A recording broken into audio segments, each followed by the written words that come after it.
नीतीश कुमार जी होंगे एनडीए का चेहरा। क्यों एक ही परिवार का व्यक्ति बार बार प्रदेश की सत्ता में रहेगा? आप अगर कोई जाति धर्म का व्यक्ति सत्ता को नहीं संभाल सकता, ये आप नीतीश कुमार जी होंगे एनडीए का चेहरा। अभी अभी चिराग पासवान का बड़ा बयान सामने आया है और उन्होंने सीएम नीतीश कुमार के सीएम फेस पर मुहर लगा दी है। चिराग पासवान ने स्पष्ट कर दिया है कि सीएम नीतीश कुमार ही होंगे।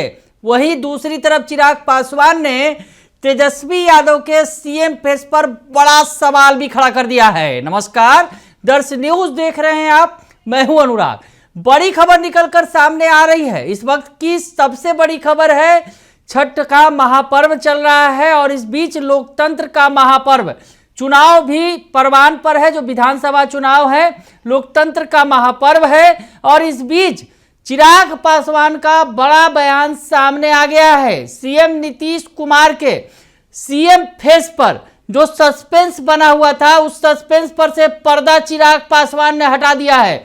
हालांकि बीजेपी के तमाम नेता ये नहीं कह रहे हैं, चाहे दूसरे और भी दलों के नेता हैं, वो कह रहे हैं कि सीएम नीतीश कुमार के नेतृत्व में चुनाव लड़ेंगे।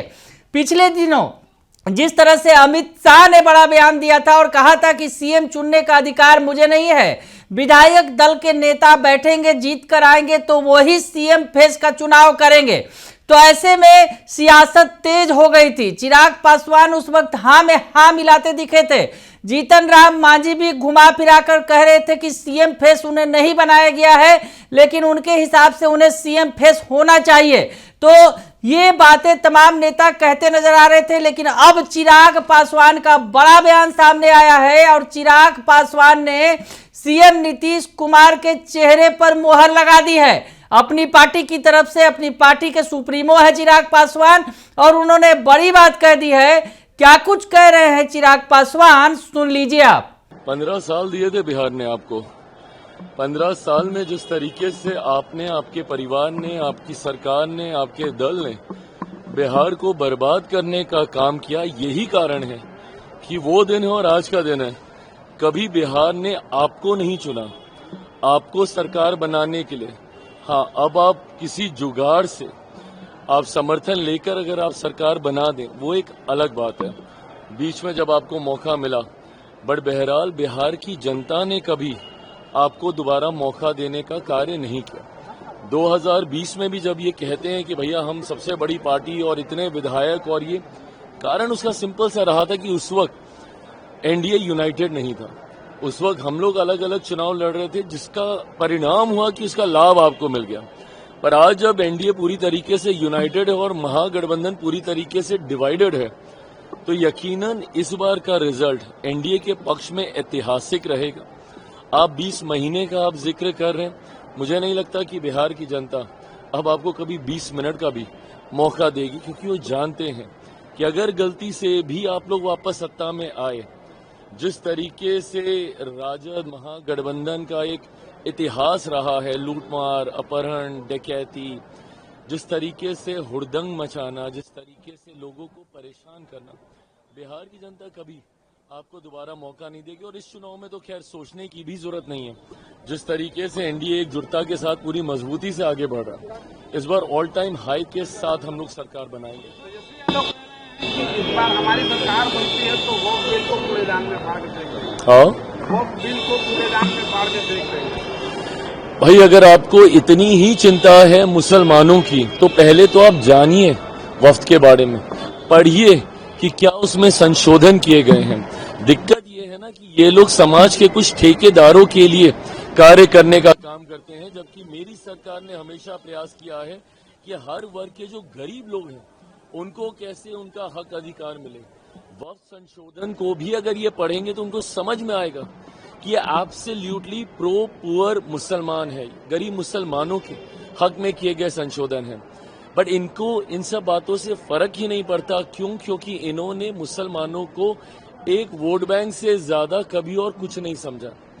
अगर इतनी ही इनको चिंता मुसलमानों की होती तो 2005 में जब मेरे नेता, मेरे पिता ने जब कहा था, कि भाई एक मुसलमान मुख्यमंत्री दे दीजिए, हम अपने 29 विधायकों का समर्थन आपको देते, क्यों नहीं उस वक्त आपने किसी मुसलमान को मुख्यमंत्री बनाया? क्यों एक ही परिवार का व्यक्ति बार बार प्रदेश की सत्ता में रहेगा? आप अगर नहीं तो फिर आपकी अर्धांगिनी, अगर वो नहीं तो फिर अब आपका बेटा। मतलब आपके पूरे राजद में और कोई कैपेबल नहीं है, और कोई जाति धर्म का व्यक्ति सत्ता को नहीं संभाल सकता। ये आप बताना चाहते हैं कि सत्ता पूरी तरीके से केंद्रित सिर्फ एक परिवार के इर्द गिर्द होनी चाहिए। गया वो दौर, गया वो जमाना। बिहार की जनता अब आपकी इन बातों में, इंक्लूडिंग मुसलमान, इस बार मुसलमान भी आपका साथ नहीं देगा, कितना आप MY समीकरण अपना बनाते रहे। छठ महापर्व की ढेर सारी बधाई, ढेर सारी शुभकामनाएं। बिहार का सबसे बड़ा पर्व, और जिस आस्था के साथ मुझे लगता है हर बिहारी परिवार छठ महापर्व को मनाने का काम करता है। मैं बस इतना चाहता हूं, छठी मैया से मांगता हूं कि बिहार के हर एक व्यक्ति, हर एक बिहारी के घर में खुशियां आए, समृद्धि आए। चुनावी वर्ष भी है ये, मैं ये मानता हूं कि छठी मैया का आशीर्वाद रहेगा और एनडीए भी एक बड़ी जीत की ओर अग्रसर होगी। नीतीश कुमार जी होंगे एनडीए का चेहरा, नीतीश कुमार जी होंगे एनडीए का चेहरा, नीतीश कुमार जी होंगे एनडीए का चेहरा। तो सुना आपने कि चिराग पासवान ने एक लाइन में कह दिया कि चुनाव के बाद सीएम नीतीश ही चेहरा होंगे। तो बड़ी खबर है इस वक्त की, आपको बता रहे हैं। वही दूसरी तरफ चिराग पासवान ने तेजस्वी के सीएम फेस पर सवाल खड़े कर दिए। दरअसल चिराग पासवान ये बात बार बार उठा रहे हैं कि 2005 में उनके पिता स्वर्गीय रामविलास पासवान ने अपनी पार्टी को दांव पर लगा दिया था। सीएम मुसलमान किसी शख्स को सीएम बनाने के लिए, किसी मुसलमान को सीएम बनाने के लिए उन्होंने अपनी पार्टी को दांव पर लगा दिया था।